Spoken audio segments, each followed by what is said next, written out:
الحمد لله رب العالمين والعاقبة للمتقين والصلاة والسلام على سيد الأنبياء والمرسلين أما بعد فأعوذ بالله من الشيطان الرجيم بسم الله الرحمن الرحيم ولا تحسبن الله غافلا عما يعمل الظالمون صدق الله العظيم والحمد لله رب العالمين۔ میرے آقا کے پیارے غلاموں، نوجوان ساتھیوں اور بزرگوں،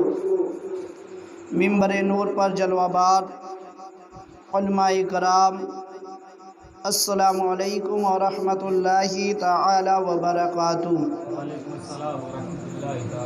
آئیے ایک مرتبہ درود پاک پڑھتے ہیں۔ اللہم صلی علی سیدنا صفینا مولانا محمد مبارک وسلم،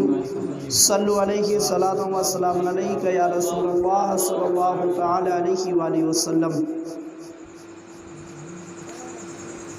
بیکر رام پوری کے چند اشعار سے میں اپنی گفتگو کا آغاز کر رہا ہوں۔ کلمہ توحید ہے، کلمہ توحید ہے تیری شہادت اے حسین، کلمہ توحید ہے تیری شہادت اے حسین،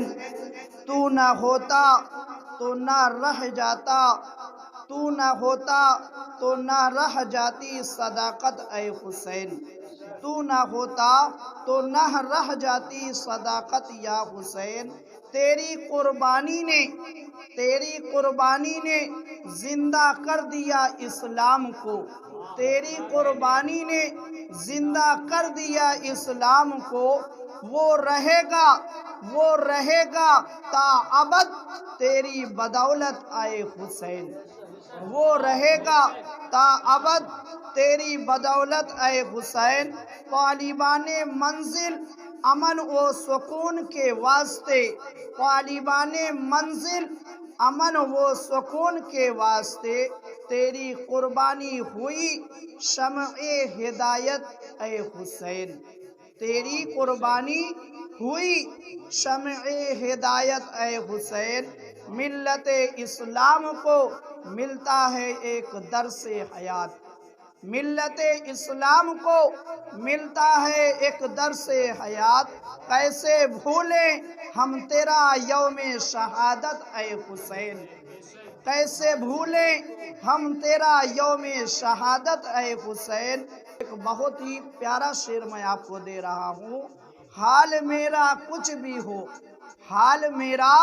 کچھ بھی ہو، میرا عقیدہ ہے یہی، حال میرا کچھ بھی ہو، میرا عقیدہ ہے یہی، بخشوائے گی مجھے تیری محبت اے حسین، تیری محبت اے حسین۔ مٹے جو حق کی راہ میں فقط وہی شہید ہے، مٹے جو حق کی راہ میں فقط وہی شہید ہے، حسین کی مخالفت کا نام ہی یزید ہے، حسین کی مخالفت کا نام ہی یزید ہے۔ در حسین چھوڑ کر چلے تو کس طرف چلے، در حسین چھوڑ کر چلے تو کس طرف چلے، یہ ساری کائنات تو حسین کی خرید ہے، یہ ساری کائنات تو حسین کی خرید ہے۔ میرے مسلمان بھائیوں، آئیے ایک مرتبہ نبی اور آل نبی پر درود و سلام پڑھ لیتے ہیں۔ اللہم صلی علی سیدنا صفینا مولانا محمد مبارک وسلم، صلو علیہ صلاۃ و سلام علیک یا رسول اللہ صلی اللہ تعالی علیہ وآلہ وسلم۔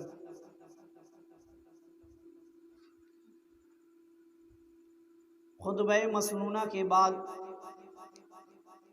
میں نے جس آیت کریمہ کی تلاوت کرنے کا شرف حاصل کیا ہے، وَلَا تَحْسَبَنَّ اللَّهَ غَافِلًا عَمَّا يَعْمَلُ الظَّالِمُونَ، اس آیت کریمہ کے اندر اللہ تعالیٰ نے ہم اور آپ کو یہ بتایا کہ کوئی اس گمان میں نہ رہے، اس چکر میں نہ رہے کہ اللہ تعالیٰ جو ہے غافل ہے اس کے ظلم سے۔ مطلب انسان جو کرتا ہے، انسان یہ نہ سوچے کہ اللہ تعالیٰ میرے کارنامے کو نہیں جانتا۔ میرے مسلمان بھائیوں، اللہ تعالیٰ ہمارے ہر کارنامے کو جانتا ہے، اور یہاں تک کہ وہ ہمارے کارنامے کو صرف جانتا ہی نہیں بلکہ دو فرشتوں کو گواہ بنا کر اس نے ہمارے دو کندھوں پر بھی مقرر کر دیا ہے، جو ہمارے کارنامے کو رجسٹر میں درج کرتے ہوئے چلے جا رہے ہیں۔ اب دیکھو میرے مسلمان بھائیوں، جب انسان کے دل سے اللہ کا خوف نکل جاتا ہے، جب انسان کے دل سے اللہ کا خوف نکل جاتا ہے اور اس سے کوئی سوال کرنے والا نہیں رہ جاتا ہے، یعنی حکومت کا بھی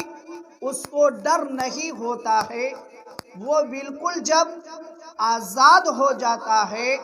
تو وہ ایسے کارنامے کرتا ہے، وہ اتنا بڑا ظالم بن جاتا ہے کہ وہ یہ نہیں دیکھتا کہ اس کے سامنے کون ہے، وہ ظلم پر ظلم کرتا چلا جاتا ہے، وہ ظلم پر ظلم کرتا چلا جاتا ہے۔ تو میرے مسلمان بھائیوں، کربلا کی سرزمین پر یہی ہوا تھا کہ یزیدیوں کے دل سے جو ہے اللہ کا خوف نکل چکا تھا، یزیدیوں کے دل سے اللہ کا خوف نکل چکا تھا، اور نہ ان کو حکومت کا کوئی خوف تھا کہ حکومت ہم پر چڑھ آئے گی، بلکہ وہ حکومت کے ہی حکم پر تو کربلا کے میدان میں آئے تھے۔ یزید نے ہی ان بدبختوں کو، ان گنڈوں کو کربلا کی سرزمین پر بھیجا تھا، اور ان کے دل پر جو ہے مہر لگ چکی تھی، ان کو نہ نصیحت کام دے رہی تھی، نہ اچھی باتیں ان کے دل میں اتر رہی۔ اب دیکھو میرے مسلمان بھائیوں، جب یوم عاشوراء کے دن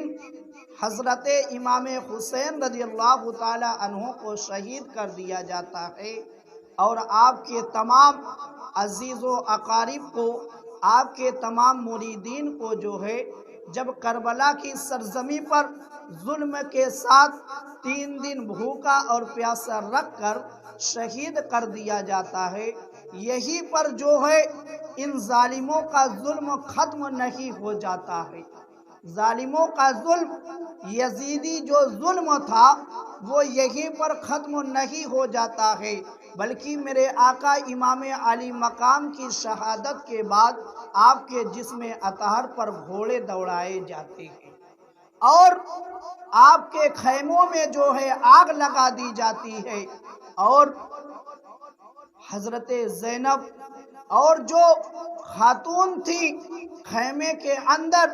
ان کو خیمے سے باہر نکلنے پر مجبور کر دیا جاتا ہے، اور صرف خیمے سے باہر ہی نکلنے پر مجبور نہیں کیا جاتا بلکہ ان کی چادریں بھی چھین لی جاتی، یہاں تک کہ حضرت سکینہ کے کانوں میں جو ہے سونے کی بالیاں تھیں، ان ظالموں نے اس طریقے سے کھینچا تھا، اس طریقے سے کھینچا تھا کہ حضرت سکینہ کا کان ہی کٹ گیا تھا، حضرت سکینہ کا کان ہی کٹ گیا تھا۔ اب دیکھو میرے مسلمان بھائیوں، جب یزیدی امام علی مقام کے اہل قافلے پر ظلم و ستم کے پہاڑ توڑ رہے تھے، اور ایسا منظر پیش کر رہے تھے کہ نہ اس سے پہلے اور نہ اس کے بعد نہ آسمان نے ایسا منظر دیکھا، نہ زمین نے ایسا منظر دیکھا، نہ سورج نے ایسا منظر دیکھا، نہ چاند نے ایسا منظر دیکھا۔ اب قیامت تک نہ زمین ایسا منظر دیکھے گی اور نہ آسمان ایسا منظر دیکھے گا۔ اب دیکھو میرے مسلمان بھائیوں، سورج تو شرم کے مارے جلدی جلدی چھپ گیا، سورج شرم کے مارے جلدی جلدی چھپ گیا، یہاں تک کہ رات کی ابتدا ہو جاتی ہے، یہاں تک کہ رات کی ابتدا ہو جاتی ہے۔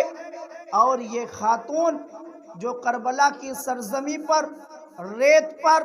بیٹھی ہوئی ہے، حضرت زینب بھی بیٹھی ہے، حضرت سکینہ بھی بیٹھی ہیں، حضرت ام کلثوم بھی بیٹھی ہیں، اور تمام خواتین جو ہیں وہ اس ریت پر رات کے اندھیرے میں بیٹھی ہوئی ہیں۔ نہ ان کے پاس کوئی ایسی چیز ہے کہ جس سے اپنے سر کو ڈھانپ لیں یا اپنے سر کو اس میں چھپا لیں۔ اب دیکھو میرے مسلمان بھائیوں، رات کی جیسے ابتدا ہوتی ہے، دور دور تک سناٹا ہی سناٹا چھا جاتا ہے،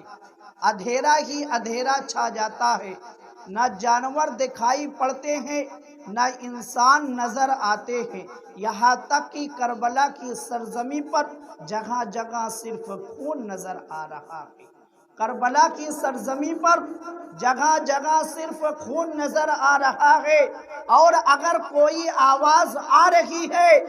اور اگر کوئی آواز آ رہی ہے تو جانوروں کے بولنے کی آوازیں آ رہی ہیں، جس سے بچے جو ہے جانور کی بھیانک آواز کو سن کر سہم جاتے ہیں۔ اب دیکھو میرے مسلمان بھائیوں، ادھر یزیدی خیمے میں جو ہے جشن منایا جا رہا ہے جیت کا، یزیدی خیمے میں جشن منایا جا رہا ہے جیت کا۔ میرے مسلمان بھائیوں، یہ یوم عاشورہ کے بعد جو شب آئی ہے جس کو شام غریبہ کہا جاتا ہے، وہ آج والی ہی شب ہے۔ اس شب کو شام غریبہ کے نام سے مورخین نے اپنی کتابوں میں یاد کیا ہے، اور یہ شام غریبہ کی رات ایسی رات تھی کہ حضرت زینب بھی اس منظر کو یاد کر کے رو رہی ہے، حضرت سکینہ بھی اپنے بابا کے لیے رو رہی ہے، حضرت کلثوم کی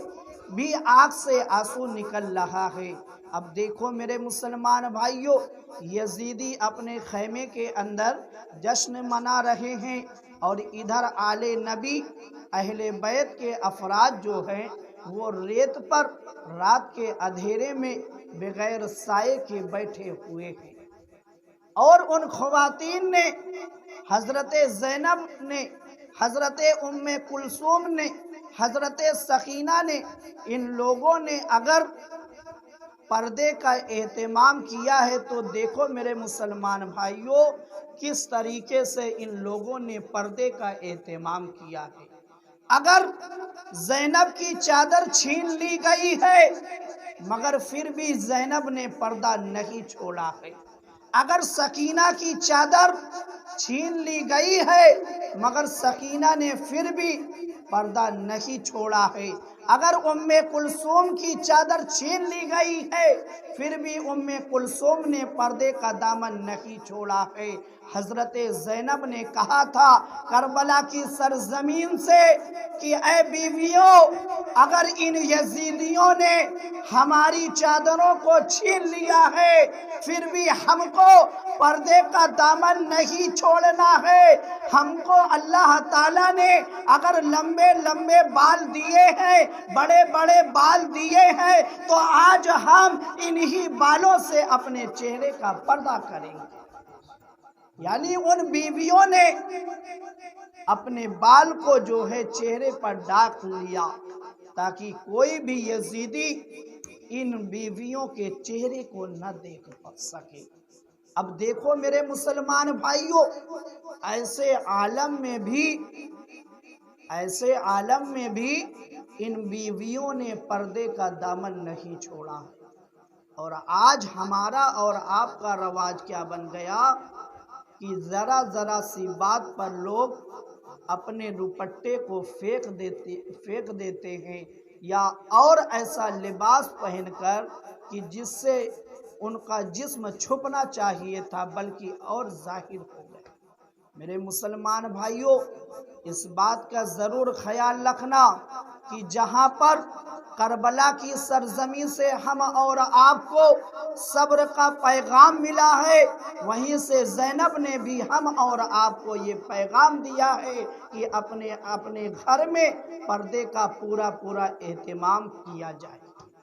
پردے کا اہتمام ہر حال میں کیا جائے۔ اب دیکھو میرے مسلمان بھائیوں، رات کا ابتدائی حصہ ہے، ادھر یزیدی اپنے خیمے میں جشن منا رہے ہیں، لذیذ کھانے کھا رہے ہیں، اور ادھر اہل بیت کے جو افراد ہیں 3 دن سے زیادہ کا وقت گزر چکا ہے مگر حلق سے نہ ایک دانہ اترا ہے، نہ ایک قطرہ پانی حلق سے اترا ہے۔ تو اب دیکھو میرے مسلمان بھائیوں، کہنے والے نے عمرو بن سعد سے کہا کہ یہ جو امام حسین رضی اللہ تعالی عنہ کے قافلے والے ہیں، کئی دن ہو چکا ہے ان لوگوں نے نہ دانہ کھایا ہے اور نہ پانی پیا ہے، کہیں ایسا نہ ہو یہ لوگ ہلاک ہو جائے، اس لیے ان کو بھی پانی پلا دیا جائے اور کھانا کھلا دیا جائے۔ اب دیکھو میرے مسلمان بھائیوں، اس کام کے لیے یعنی کون ایسا ہے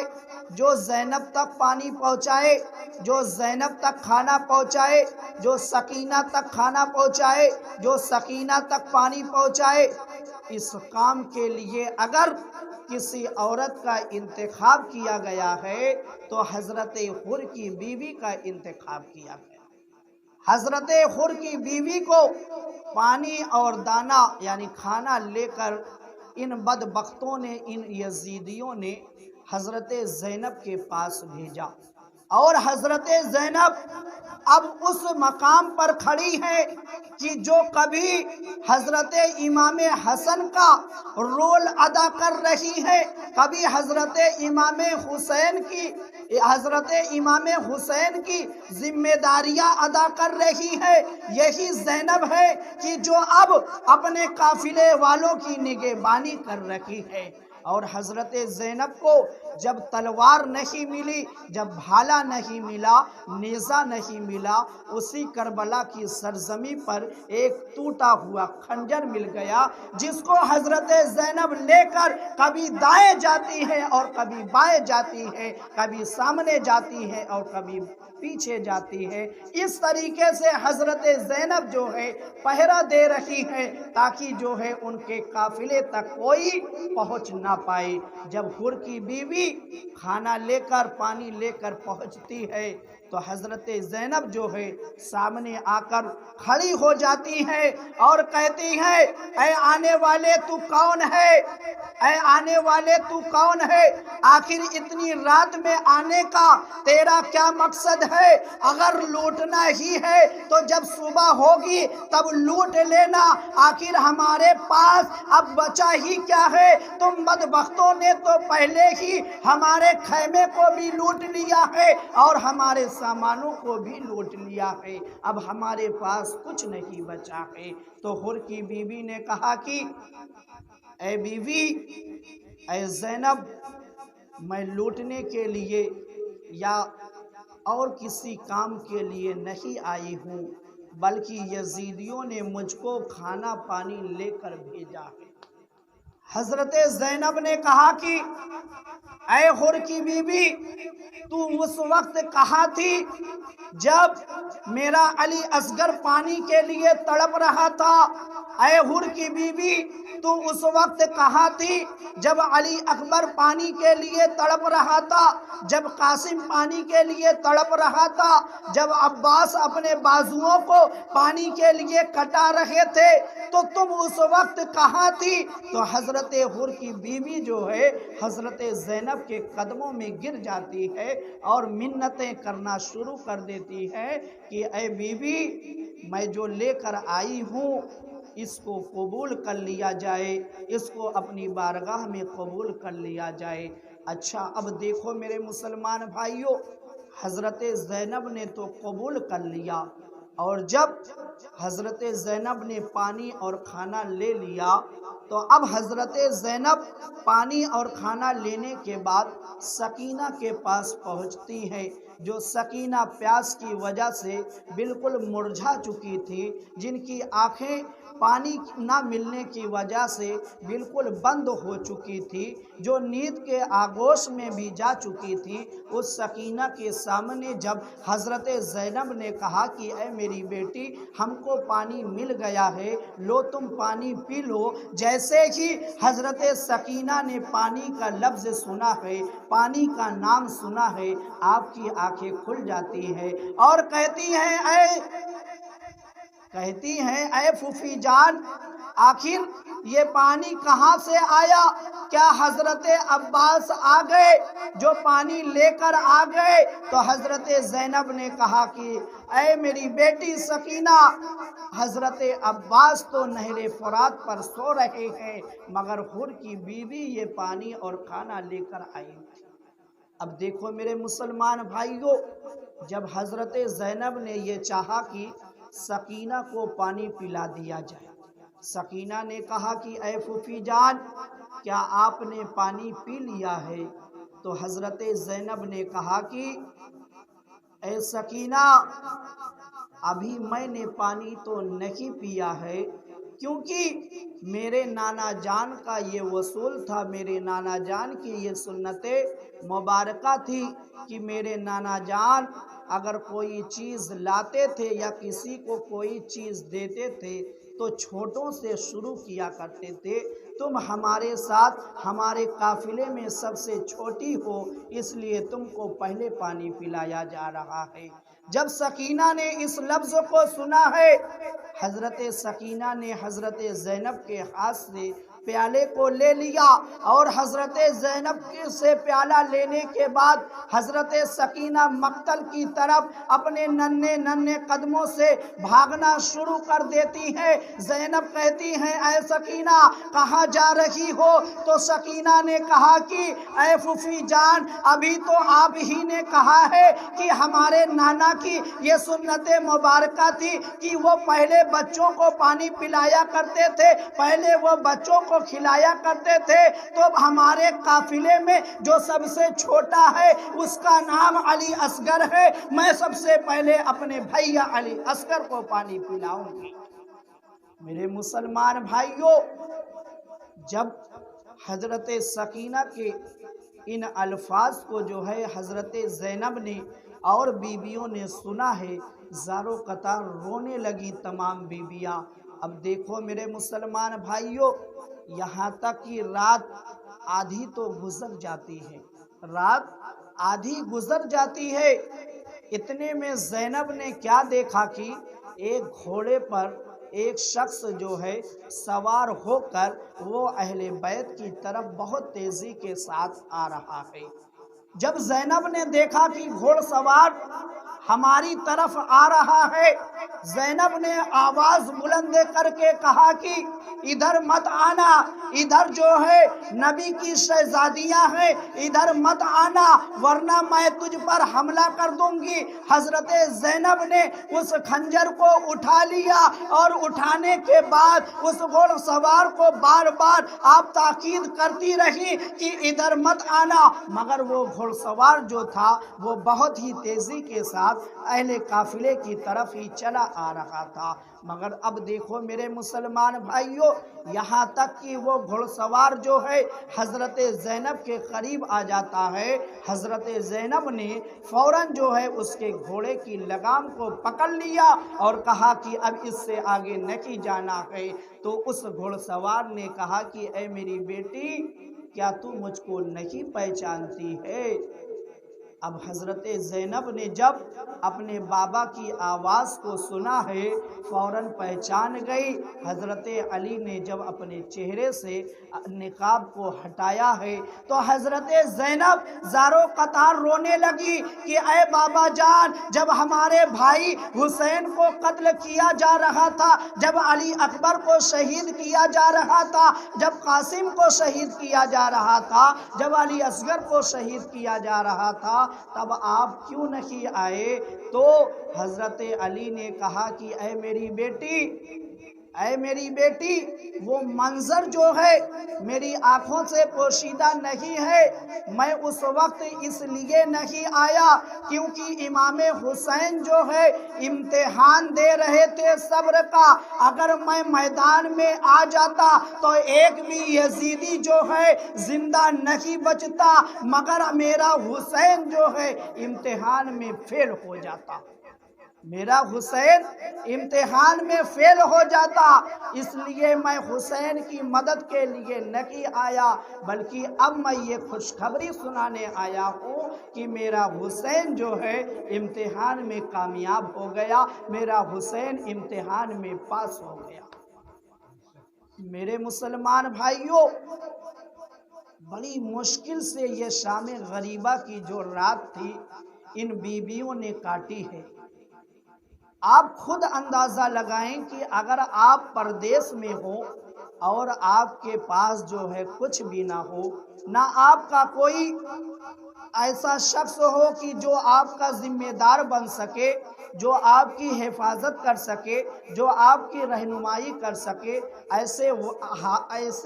ایسی حالت میں جو ہے انسان کتنا پریشان ہوتا ہے۔ اور حضرت زینب کے سامنے تو ایسا منظر تھا کہ جب حضرت زینب آئی تھی تو ان کا خیمہ جو تھا وہ کھچا کھچ بھرا ہوا تھا، مگر اب تو ایسا منظر ان کی نظروں کے سامنے ہے کہ پورا خیمہ جو ہے خالی ہو چکا ہے، پورا خیمہ خالی ہو چکا ہے۔ اور ظالم نے ایسا ظلم کیا ہے کہ کہیں سکینہ کے رخسار پر تماچے مارے ہیں تو کہیں سکینہ کے کانوں سے بالیاں اس طریقے سے کھینچی ہیں کہ سکینہ کا کان کٹ چکا ہے۔ میرے مسلمان بھائیوں، اس شام غریبہ کو جو ہے، شام غریبہ کی رات کو جو ہے ان بیویوں نے رو رو کر کسی طریقے سے کاٹ لیا۔ اب دیکھو میرے مسلمان بھائیوں، جب حضرت امام حسین رضی اللہ تعالی عنہ کو شہید کر دیا گیا، شہادت کے بعد جو ہے خیمہ بھی جلا دیا گیا اور بیویاں جو ہے خیمے سے باہر ریت پر آ گئی اور دوپٹے چادریں بھی چھین لی گئی۔ اب اتنے میں جو ہے عصر کا وقت آ جاتا ہے، نماز عصر کا وقت آ جاتا ہے۔ جب نماز عصر کا وقت آیا تو زینب نے بیویوں سے کہا تھا کہ اے بیویوں، اگر تمہارے پاس پانی نہیں ہے تو تیمم کرو، مگر ہم کو نماز عصر ادا کرنی ہے، کیونکہ اگر کہیں ہم نے نماز عصر کو چھوڑ دیا اور ہمارے بابا کی تمام محنتوں پر پانی پھر گیا تو ہم اپنے بابا امام علی مقام کو یا مولا علی کو کیا جواب دیں گے؟ اس لیے ہم کو ہر حال میں نماز عصر نماز ادا کرنی ہے، ایک وقت کی بھی نماز ہم کو نہیں چھوڑنی ہے۔ میرے مسلمان بھائیوں، یہ وہی زینب ہے جس نے سب سے پہلے قرآن مجید کی تفسیر عورتوں کے درمیان رائج کی، یعنی سب سے پہلے آپ نے ہی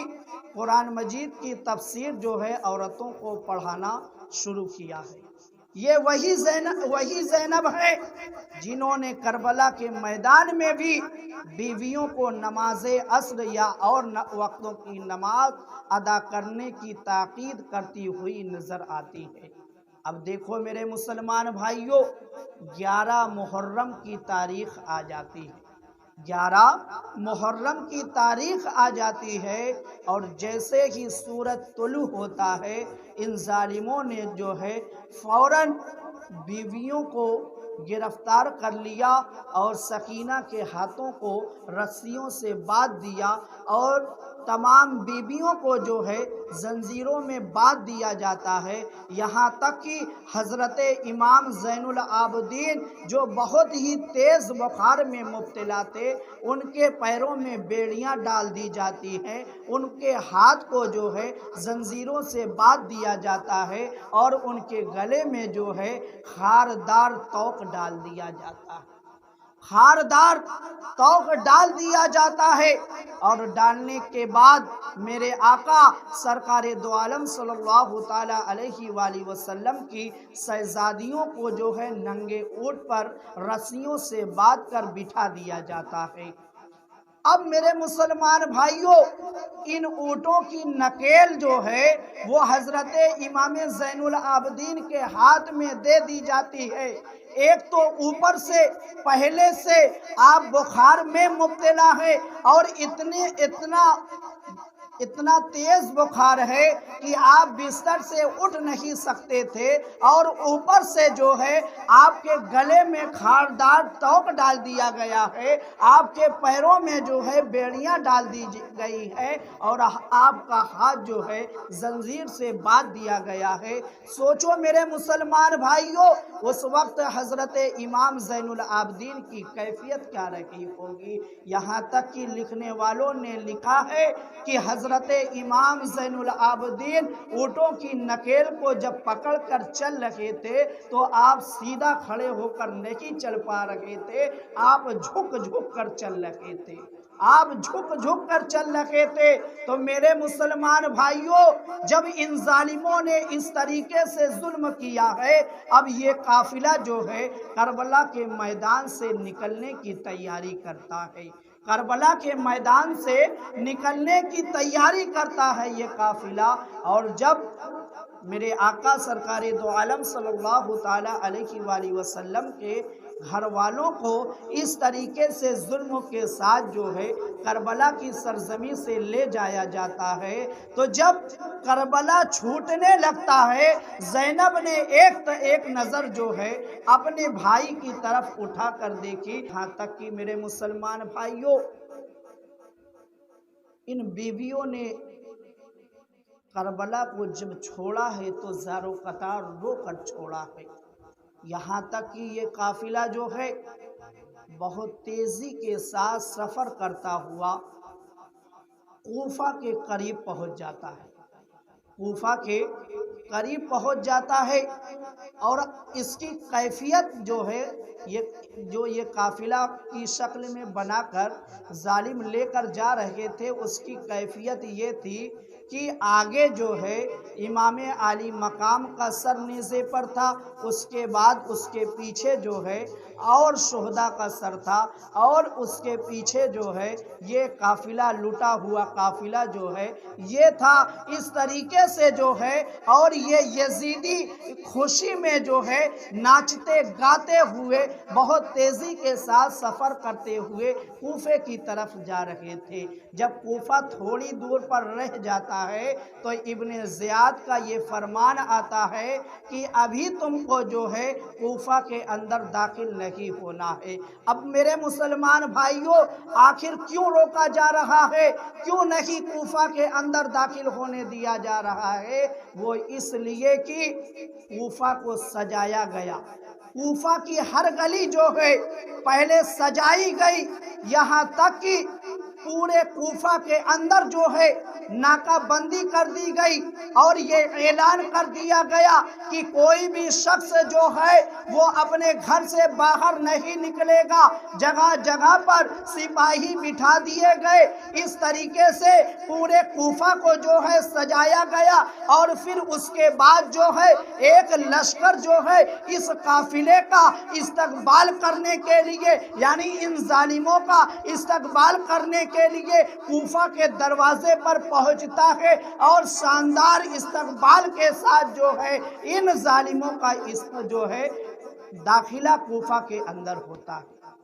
اب دیکھو میرے مسلمان بھائیوں، جب یہ قافلہ،